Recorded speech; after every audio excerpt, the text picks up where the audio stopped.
Hare Krishna. My name is Isvara. Today, the topic is, does heaven and hell, the concept, exist in ISKCON?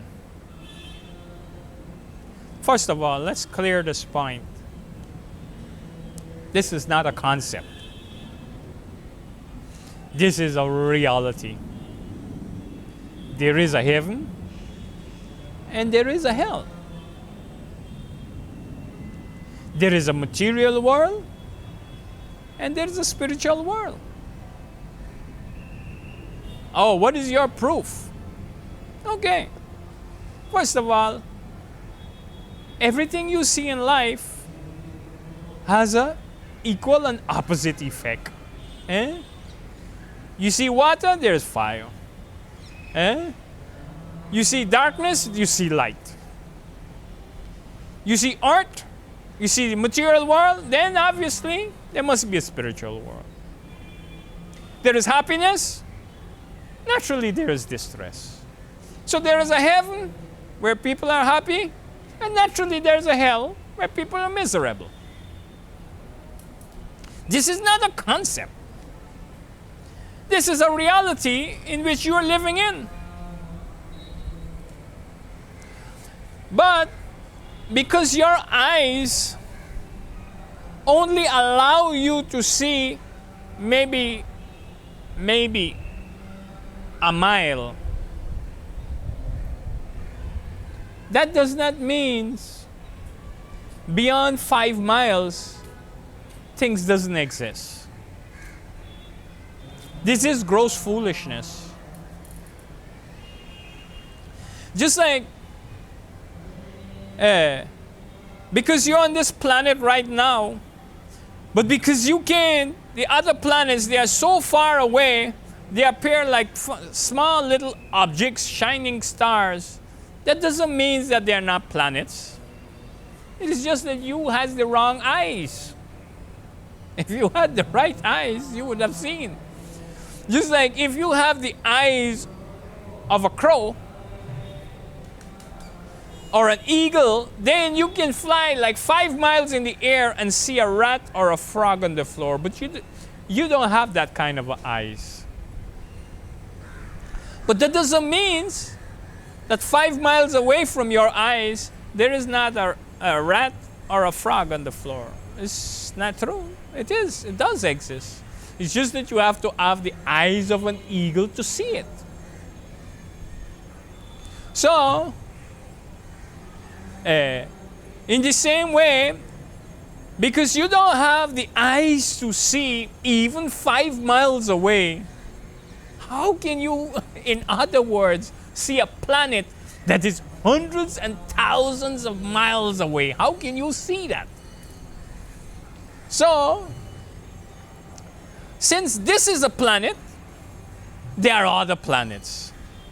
This is very simple and logical. So we just simply has to get out of our own foolishness. This is called Atmavan Manyate Jagat. Atmavan Manyate Jagat means that the things that you can conceive, that means I could see a mile away, that thing exists. I have met this and I've met that with my senses. I have interact with this sense object and that sense object. So my senses had physical contact with these objects. Therefore, because my senses had physical contact with these objects, they exist. And anything that my senses did not have physical contact with doesn't exist. This is called Atmavan Manyate Jagat. You conceiving things within the realm of your mind and senses. Only what can be conceived, then you consider to exist. So this is your own foolishness. And this again and again is being proven to be false. Just as how from this present point position that we're in right now, if you look and see an airplane in the sky, then There may be somebody that we will says, yes, I know people are in that airplane. But but there's somebody that is wearing a red clothing. But I don't know that, I don't see that.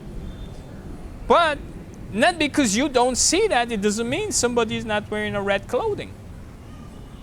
So, we have to understand that things are beyond our conception.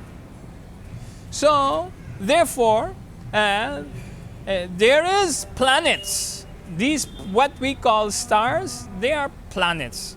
Even though you cannot see them from here as a planet, it is just like you are just in the position like a blind man.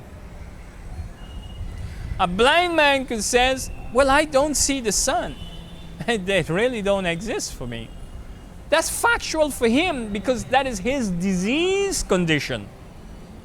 So this is your disease condition, that you do not have the eyes to see that what you are calling stars are actually planets. And what there is planets that are considered to be the planets that are planets of hell, and there are planets that is considered to be planets of heaven. And there are also planets that is considered to be, just as how this is a material planet, that it exists for some time, and everything upon this planet exists for some time. So similarly, there is a planet that is called a spiritual planet that exists eternally. So it is your disease condition. So what is really the problem? The real problem is your disease condition. It is just like a person is saying sugar is not good. That is because of his disease condition. He's diabetic, so sugar is very bad for him. So that is his disease condition, that sugar is not good. But a person in a healthy condition, he can digest that sugar. So it is nothing wrong for him. Or a person with a weak digestive system, nice food is being cooked, he's asking, but who cooked it? How does it cook? Does it has too much salt? Does it has too much oil? Because he has a weak digestion. So that is his disease condition. So similarly, that is your disease condition, that you cannot understand that there's a planet that is called a hellish planet, there's a planet that is called a heavenly planet, there's a planet that is called a spiritual planet. That is your disease condition. So where is the problem? The problem is in your disease condition. So your disease condition needs to be rectified. So when we understand that our disease condition needs to be rectified, and we try to seek out the remedies for rectifying our own disease, so the problem lies within. So we try to rectify the disease condition that is within, then we can be able to understand that these things, they exist. We're able to rectify that condition by chanting Hare Krishna, taking shelter of the devotees of the Lord, and understanding that there is one Supreme Personality of Godhead, and to engage in His service as His eternal servant. Hare Krishna.